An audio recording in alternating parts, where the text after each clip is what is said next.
ನಿವೃತ್ತ IAS officer ಆಗಿರುವಂಥ BH Anil Kumar sir ನಮ್ಮ ಜೊತೆಗಿದ್ದಾರೆ.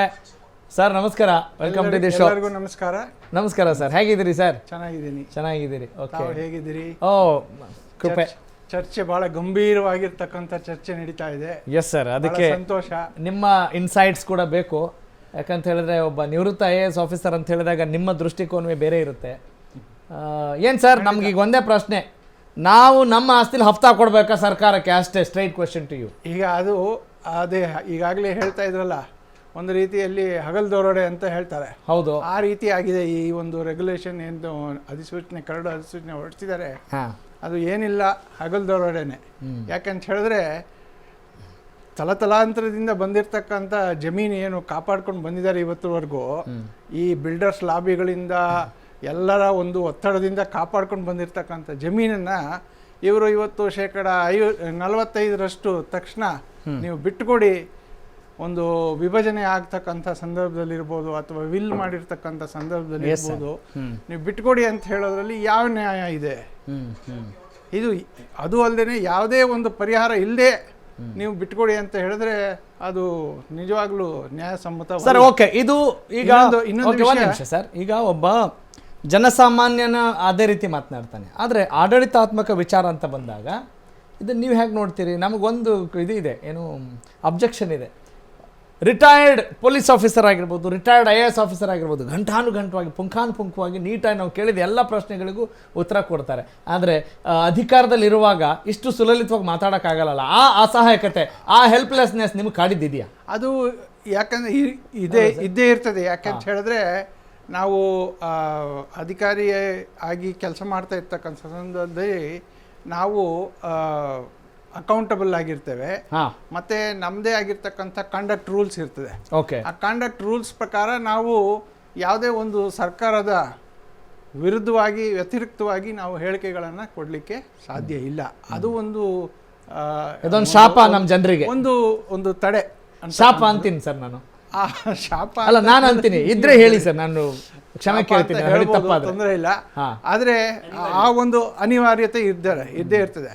ಮತ್ತೊಂದು ಮುಖ್ಯವಾಗಿರ್ತಕ್ಕಂಥ ವಿಷಯ, ನಮ್ಮ ಕಾನೂನು ಮಂಜುನಾಥ್ ಸರ್ ಹೇಳ್ತಾ ಇದ್ರು, ಏನು ಹೇಳಿದ್ರು ಅಂತ ಹೇಳಿದ್ರೆ, ಪಬ್ಲಿಕ್ ಪರ್ಪಸ್ ಅಂತಕ್ಕಂಥ ಒಂದು ಆಮ್ನಿಬಸ್ ಕ್ಲಾಸ್ ಅನ್ನ ಉಪಯೋಗಿಸ್ತವೆ ಸರ್ಕಾರದಲ್ಲಿ.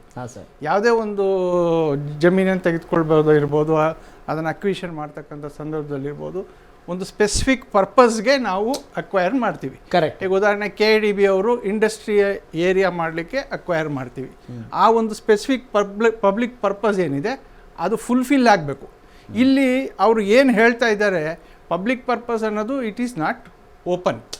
ಯಾವ ಉದ್ದೇಶಕ್ಕಾಗಿ ಇದನ್ನ 45% ಬಿಟ್ಕೊಡಿ ಅಂತ ಹೇಳಿ ಕೇಳ್ತಾ ಇದ್ದಾರೆ, ಅದು ಸ್ಪಷ್ಟತೆ ಇಲ್ಲ. It has no strong and solid reason. ಈಗ ಒಂದು ಎಕರೆ ಜಮೀನು ಇದ್ರೆ ಅದರಲ್ಲಿ 45% ತಗೊಂಡ್ರೆ ಅದ್ರಲ್ಲಿ ರಸ್ತೆ ಮಾಡೋಕ್ಕಾಗತ್ತಾ ನೀವು? ನಮಗೆ ರಸ್ತೆಗೆ ಲೀನಿಯರ್ ಆಗಿ ನಮಗೆ ಬೇಕು ಜಮೀನು. ಒಂದು ಬ್ಲಾಕ್ ಅಲ್ಲಿ ತಗೊಂಡ್ರೆ ನೀವು ಈ ಕಡೆ ಪಕ್ಕ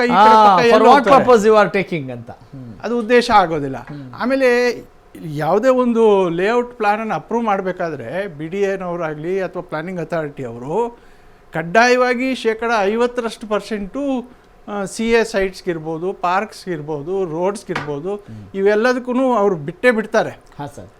ಆ ಒಂದು ಸಂದರ್ಭದಲ್ಲಿ ಯಾರು ಲೇಔಟ್ ಡೆವಲಪ್ ಮಾಡ್ತಾರೆ ಅವರು ಅದನ್ನು ಬಿಟ್ಕೊಡ್ತಾರೆ. ಬಿಟ್ಕೊಡೋದ್ರಿಂದ ಆ ಉದ್ದೇಶ ಈಡೇರಿಸ್ತದೆ. ಈಗ CA ಸೈಟು ಶಾಲೆಗೆ ಕೊಡ್ಬೋದು, ಅಥವಾ ಬೇರೆ ಒಂದು ಕ್ಲಬ್ಗೆ ಆಕ್ಟಿವಿಟೀಸ್ಗೆ, ಸ್ಪೋರ್ಟ್ಸ್ ಆಕ್ಟಿವಿಟೀಸಿಗೆ ಕೊಡ್ಬೋದು. ಈ ರೀತಿಯಾಗಿ ಪಾರ್ಕ್ ಡೆವಲಪ್ ಮಾಡ್ಬೋದು. ಇವೆಲ್ಲ ಇರ್ತವೆ. ಅಲ್ಲಿ ಒಂದು ಸ್ಪೆಸಿಫಿಕ್ ಪರ್ಪಸ್ ಅನ್ನ ನಾವು ಗುರುತಿಸಿ ಆ ಒಂದು ಪರ್ಪಸ್ಗೆ ನಾವು ಅದನ್ನು ಉಪಯೋಗಿಸ್ತಕ್ಕಂಥ ಒಂದು ಕೆಲಸ ಆಗ್ತದೆ. ಆದರೆ ಇಲ್ಲಿ ಅದು ಯಾವುದೇ ಇಲ್ಲ. ಇದು ಮುಗುಮ್ಮಾಗಿರ್ತಕ್ಕಂಥದ್ದು. ಈ 45% ನಾವು ಈಗ ಹೆಂಗಾಗಿದೆ ಅಂತ ಹೇಳಿದ್ರೆ, ಸರ್ಕಾರ ಕೂಡ ಒಂದು ನಮ್ಮ ಪಿತ್ರಾರ್ಜಿತ ಆಸ್ತಿಯಲ್ಲಿ ಒಂದು ಭಾಗವನ್ನು ಕೇಳ್ದಂಗೆ, ಅದೇ ನಾವೀಗ ಮಾತಾಡ್ತಾ ಇದ್ದೀವಿ, ದಾಯಾದಿ ಆಗ್ಬಿಟ್ಟಿದೆ. ಹೌದು, ಸರ್ಕಾರ ಅದು ಮೇಜರ್ ಪಾರ್ಟ್ನರು. 45% ಅಂದ್ರೆ ಮೇಜರು. ಹಾಗಾಗಿದೆ. ಸೊ ಅದು ನಿಜವಾಗ್ಲೂ ಎಷ್ಟು ಮಟ್ಟಿಗೆ ಅದು ಕಾನೂನ ಒಂದು ಸ್ಕ್ರೂಟ್ನಿಗೆ ತಡೆಯುತ್ತೆ ಅಂತಕ್ಕಂಥದ್ದು ನಿಜವಾಗ್ಲೂ. ಸರ್, ನೀವೀಗ ನಮ್ಮ ನಾಯಕರುಗಳನ್ನ, ಅವರ ಆಡಳಿತವನ್ನ ನಮ್ಮೆಲ್ಲರಿಗಿಂತ ಬಹಳ ಹತ್ತಿರವಾಗಿ ನೀವು ಕಂಡಿರ್ತೀರಿ. ಹಾಗಾಗಿ ಪ್ರಶ್ನೆ ಕೇಳ್ತಾ ಇದ್ದೀನಿ, ಅವರೆಲ್ಲ ಸಿಕ್ಕಾಪಟ್ಟೆ ಜಾಣರಲ್ವ ಸರ್, ಬುದ್ಧಿವಂತರು ಇರ್ತಾರೆ ಅಲ್ವಾ, ಚಾಣಾಕ್ಷತನ ಕುತಂತ್ರ ಅಂತ ಹೇಳಿದಾಗ ಚೆನ್ನಾಗೇ ಇರ್ತಾರೆ. ಅವ್ರಿಗೆ ಯಾಕೆ ಇದರಲ್ಲಿ ಯಾವುದು ಬೇಸ್ಲೆಸ್ ಅಂತ ಅನ್ನಿಸ್ತಾ ಇದೆ ನಾವೆಲ್ಲ ಡಿಸ್ಕಸ್ ಮಾಡಿದಾಗ, ಅಂತ ಹುರುಳೇ ಇಲ್ಲ, ಅದು ಹೆಂಗ್ರಿ ಇವರು ಇದನ್ನು ಲಾಗು ಮಾಡ್ತಾರೆ, ಜಾರಿ ತರ್ತಾರೆ ಅಂತ ಹೇಳಿದಾಗ what might be the reason other than this? ಈಗ ಹೆಂಗಾಗಿದೆ ಅಂತ ಹೇಳಿದ್ರೆ, ಬೆಂಗಳೂರು ನಗರದಲ್ಲಿ ನಿಮ್ಗೆ ಗೊತ್ತಿರೋ ಹಾಗೆ ಕ್ಲೀನ್ ಪ್ರಾಪರ್ಟೀಸ್ ಯಾವುವು ಅವೈಲಬಲ್ ಇಲ್ಲ. ಓಕೆ, ಎಲ್ಲ ಏನಾದರೂ ಒಂಚೂರು ಲಿಟಿಗೇಷನ್ ಇರ್ತಕ್ಕಂಥದ್ದು ಒಂದು ಭಾಗ. ಎರಡನೇ ಭಾಗ ಏನಂತ ಹೇಳಿದ್ರೆ, ಯಾರು ಆ ಜಮೀನುಗಳನ್ನು ಕಾಪಾಡಿಕೊಂಡು ಬಂದಿರತಕ್ಕಂಥವ್ರು ಕೆಲವರು ನಮ್ಮ ಮಕ್ಕಳಿಗಾಗ್ಬೋದು, ಮರಿ ಮಕ್ಕಳಿಗಾಗ್ಬೋದು, ಅದು ಉಪಯೋಗ ಆಗ್ತದೆ ಅಂತಕ್ಕಂಥ ಒಂದು ಭಾವನೆ ಇಟ್ಕೊಂಡು ಕಾಪಾಡ್ಕೊಂಡು ಬಂದಿರತಕ್ಕಂಥವ್ರದ್ದು ಜಮೀನುಗಳು ಅಷ್ಟೇ ಉಳಿದಿರೋದು. ಈಗ ಡೆವಲಪರ್ಸ್ಗೆ, ಬಿಲ್ಡರ್ಸ್ಗೆ ಜಾಗ ಎಲ್ಲಿ ಸಿಗಬೇಕೀಗ? ಇದು ಒಂದು ರೀತಿಯಲ್ಲಿ ಸರ್ಕಾರ ಈ ಅಕ್ವಿಷನ್ ಮಾಡ್ದೇ ಅಕ್ವೈರ್ ಮಾಡಿ ಅವ್ರಿಗೆ ಕೊಡೋವಂಥ ಒಂದು ಹುನ್ನಾರ. ಆಮೇಲೆ ಇನ್ನೊಂದೇನಾಗ್ತಾಯಿದೆ ಅಂತ ಹೇಳಿದ್ರೆ, ಈ ಯಾರು ಜಮೀನು ಇಟ್ಕೊಂಡಿದ್ದಾರೆ, ಕಷ್ಟಪಟ್ಟು ಇಟ್ಕೊಂಡಿದ್ದಾರೆ, ಅವ್ರನ್ನೆಲ್ಲರಿಗೂ ಕೂಡ ಬಿಲ್ಡರ್ಗಳ ಬಾಯಿಗಳಿಗೆ ತಳ್ತಕ್ಕಂಥ ಒಂದು ಸನ್ನಿವೇಶವನ್ನು ಸರ್ಕಾರನೇ ನಿರ್ಮಾಣ ಮಾಡ್ತಾ ಇದೆ. ಸೊ ಆ ಒಂದು ಹಿನ್ನೆಲೆಯಲ್ಲಿ ನಾವು ಈ ಒಂದು ರೆಗ್ಯುಲೇಷನ್ ಏನಿದೆ ಅದನ್ನು ನಾವು ರದ್ದುಪಡಿಸಬೇಕು ಅಂತಕ್ಕಂಥದ್ದನ್ನು ನಾವು ಮನವಿಯನ್ನು ನಾವು ಮಾನ್ಯ ರಾಜ್ಯಪಾಲರಿಗೂ ಮಾಡಿದ್ದೇವೆ, ಮತ್ತು ಸರ್ಕಾರದಲ್ಲಿ ಇರ್ತಕ್ಕಂಥ ಅಡಿಷನಲ್ ಚೀಫ್ ಸೆಕ್ರೆಟರಿ ಅವ್ರಿಗೂ ಭೇಟಿ ಮಾಡಿ ನಾವು ಮನವಿಯನ್ನು ಕೊಟ್ಟಿದ್ದೇವೆ. What was the response sir? ನೀವು ಮನವಿ ಕೊಟ್ಟಿದ್ದೀರಿ, ಏನಿತ್ತು ಸ್ಪಂದನೆ, ಹೇಗಿತ್ತು? ರಾಜ್ಯಪಾಲರು ಏನು ಹೇಳಿದ್ರು ಅಂತ ಹೇಳಿದ್ರೆ, ನಾನು ಅದರ ಬಗ್ಗೆ ನೇರವಾಗಿ ಹಸ್ತಕ್ಷೇಪ ಮಾಡಲಿಕ್ಕಾಗಲ್ಲ, ಆದರೆ ನಾನು ಅದನ್ನು ವರದಿ ತರಿಸ್ಕೊಳ್ತೀನಿ, ತರಿಸ್ಕೊಂಡು ಆ ನಂತರ ಏನು ಕ್ರಮ ತೆಗೆದುಕೊಳ್ಬೇಕು ಅಂತಕ್ಕಂಥದ್ದನ್ನು ನಾನು ತೆಗೆದುಕೊಳ್ತೀನಿ ಅಂತಂದು ಮಾತನ್ನು ಅವ್ರು ಹೇಳಿದ್ದಾರೆ. ಮತ್ತು ತುಷಾರ್ ಗಿರಿನಾಥ್ ಅವರು ಅಡಿಷನಲ್ ಚೀಫ್ ಸೆಕ್ರೆಟರಿ ಅವ್ರಿಗೂ ನಾವು ಭೇಟಿ ಮಾಡಿದ್ವಿ. ಹಾಂ ಸರ್. ಅವ್ರಿಗೂ ಒಂದು ರೀತಿಯಲ್ಲಿ ಅವ್ರಿಗೂ ಕೂಡ ಮನವರಿಕೆ ಆಗಿದೆ ಅಂತ ಅನಿಸುತ್ತೆ ನನಗೆ. ಹೌದಾ? ಆದರೆ ಅವರ ಅಸಹಾಯಕತೆ ಕೂಡ ನಾವು ಈ ಸಂದರ್ಭದಲ್ಲಿ ಅಪ್ರಿಷಿಯೇಟ್ ಮಾಡಬೇಕು. ಎಷ್ಟು ಮಟ್ಟಿಗೆ ಅವ್ರು ಮಾಡಲಿಕ್ಕೆ ಸಾಧ್ಯ ಅನ್ನತಕ್ಕಂಥದ್ದು ನಾವು ಕಾದು ನೋಡಬೇಕಾಗಿದೆ.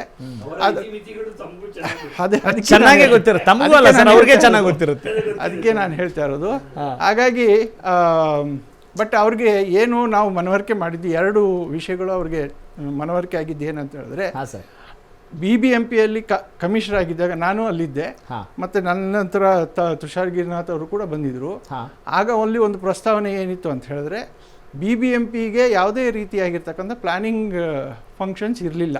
ಓಕೆ, ಆಗ ಅದನ್ನು ನಾವು BDAನೇ ಪ್ಲಾನಿಂಗ್ ಅಥಾರಿಟಿ ಇತ್ತು, ಅಲ್ಲಿಂದ ನೀವು 5 ಎಕರೆವರೆಗೂ ನೀವು ಕೊಡಿ ಅಂತ ನಾವು ಕೇಳ್ಕೊಂಡಿದ್ವಿ. ಓಕೆ.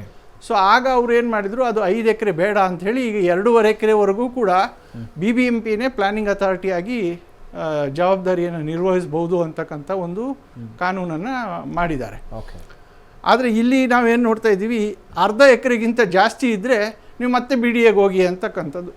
ಇದು ಎರಡು ತದ್ವಿರುದ್ಧವಾಗಿರ್ತಕ್ಕಂಥ ಒಂದು ದ್ವಂದ್ವ ನೀತಿ ಆಗ್ತದೆ ಸರ್ಕಾರದ್ದು. ಇದನ್ನು ನೀವು ಯಾವ ರೀತಿ ಪರಿಗಣಿಸ್ತೀರಿ ಅಂತ ಹೇಳಿ ನಾವು ಮನವರಿಕೆ ಮಾಡಿಕೊಟ್ವಿ. ಅದು ಅವ್ರಿಗೂ ಕೂಡ ಅರ್ಥ ಆಯಿತು. ಎರಡನೇದು ನಾವೇನು ಹೇಳಿದ್ವಿ ಅಂತ ಹೇಳಿದ್ರೆ, ಈಗ ಸುಮಾರು 2.5-3 ವರ್ಷದಿಂದ ಯಾವುದೇ ರೀತಿಯಾಗಿರ್ತಕ್ಕಂಥ ಖಾತೆಗಳನ್ನು ಬೈಫರ್ಕೇಷನ್ ಆಗಲಿ ಅಮಲ್ಗಮೇಷನ್ ಆಗಿ ಮಾಡಿಲ್ಲ. ಯಾಕೆ ಅಂತ ಹೇಳಿದ್ರೆ, BBMPಯಲ್ಲಿ ತತ್ವಾಂಶವನ್ನು ಅವರು ಡೆವಲಪ್ ಮಾಡ್ತಾ ಇರ್ತಕ್ಕಂಥ ಒಂದು ಸಂದರ್ಭ ಇತ್ತು, ಅದು ಇನ್ನೂ ಸಂಪೂರ್ಣವಾಗಿ ಆಗಿಲ್ಲ. ಸೊ ಈಗಿರುವಾಗ ಸಾಕಷ್ಟು ಈ 2.5-3 ವರ್ಷದಲ್ಲಿ ಸಾಕಷ್ಟು ವಿಲ್ಗಳಾಗಿರ್ತವೆ, ಸಾಕಷ್ಟು ಪಾರ್ಟಿಷನ್ಗಳಾಗಿರ್ತವೆ ಫ್ಯಾಮಿಲಿಗಳಲ್ಲಿ. ಈ ಎಲ್ಲ ಏನು ಪಾರ್ಟಿಷನ್ಗಳಾಗಿದ್ದಾವೆ ಅದನ್ನು ಜಾರಿ ಕೊಡಲಿಕ್ಕಾಗಿಲ್ಲ. ಯಾಕಂತ ಹೇಳಿದ್ರೆ ತತ್ರಾಂಶ ಇರಲಿಲ್ಲ. ಸೊ ಈಗ ಈ ವಿಲ್ಗಳಿಗೆ ಮತ್ತು ಈ ವಿಭಜನೆ ಆಗಿರ್ತಕ್ಕಂಥದ್ದು, ಪಾರ್ಟಿಷನ್ ಡೀಡ್ ಆಗಿರ್ತಕ್ಕಂಥವು ಏನಾಗ್ತವೆ, ಆ ಒಂದು ಅದಕ್ಕೆ ಅವ್ರಿಗೆ ಉತ್ತರ ಇಲ್ಲ. ಸೊ ಇದನ್ನು ಜಾರಿ ಕೊಡಲಿಕ್ಕೆ ಈ ಕಾನೂನು ಏನಾದರೂ ರೆಗ್ಯುಲೇಷನ್ ಏನಾದರೂ ಬಂದರೆ ಅದು ಅಡ್ಡ ಬರ್ತದೆ. ಸೊ ಹಾಗಾಗಿ ಇದನ್ನು ಏನು ಮಾಡ್ತೀರಾ, ಈಗಾಗಲೇ ಇವು ರಿಜಿಸ್ಟರ್ ಆಗೋಗಿದ್ದಾವೆ. ಹಲವಾರು ಸಂದರ್ಭದಲ್ಲಿ ಯಾರು ವಿಲ್ ಮಾಡಿರೋರು ಇರ್ಬೋದು ಅಥವಾ ಪಾರ್ಟಿಷನ್ ಡಿಕ್ರಿ ಮಾಡಿದವರು ಇರ್ಬೋದು, ಅವರು ತೀರ್ಕೊಂಡು ಹೋಗಿರ್ಬೋದು. ಅಂಥ ಸಂದರ್ಭದಲ್ಲಿ ಏನು ಮಾಡೋಕ್ಕಾಗುತ್ತೆ, ನಾವು ವಾಪಸ್ ಹೋಗ್ಲಿಕ್ಕಾಗುತ್ತಾ? ಸಾಧ್ಯವೇ ಇಲ್ಲ. ಸೊ ಈ ಒಂದು ಸಮಸ್ಯೆಗೆ ಒಂದು ಬೇಸ್ಲೆಸ್ ಪಾಲಿಸಿ ಅಂತ ಹೇಳ್ತೀರಿ. ಸಮಸ್ಯೆಗೆ ಪರಿಹಾರನೇ ಇಲ್ಲ. ಆ ಪರಿಹಾರ ಕಂಡುಕೋಬೇಕಂತ ಹೇಳಿದ್ರೆ ಇದನ್ನು ಕೈ ಬಿಡಬೇಕು. ಕೈ ಬಿಟ್ಟಾಗ ಮಾತ್ರ ಏನಾದರೂ ನಮಗೆ ಪರಿಹಾರ ಸಿಗಲಿಕ್ಕೆ ಸಾಧ್ಯ. ಅಲ್ಲ ಸರ್, ನೀವೀಗ ವಿರೋಧ ಪಕ್ಷದ ರಾಜಕೀಯ ನಾಯಕರ ಸಪೋರ್ಟ್ ಏನು ಪಡ್ಕೊಂಡಿಲ್ವಾ ಈ ವಿಚಾರಕ್ಕೆ ಸಂಬಂಧಪಟ್ಟಾಗ? ತಾವು ದೊಡ್ಡ ಮಟ್ಟದಲ್ಲಿ ಧ್ವನಿ ಎತ್ತಲಿಕ್ಕೆ ನಿಮ್ಮ ಶಕ್ತಿನ ಜಾಸ್ತಿ ಮಾಡಿ ಅಥವಾ ಅನಿವಾರ್ಯತೆ ಬಂದಿಲ್ವಾ? ಅಲ್ಲ, ನಾವು ಭೇಟಿ ಮಾಡಿದ್ದೀವಿ, ಅವ್ರಿಗೂ ಕೂಡ ಮನವರಿಕೆ ಮಾಡಿಕೊಟ್ಟಿದ್ದೀವಿ.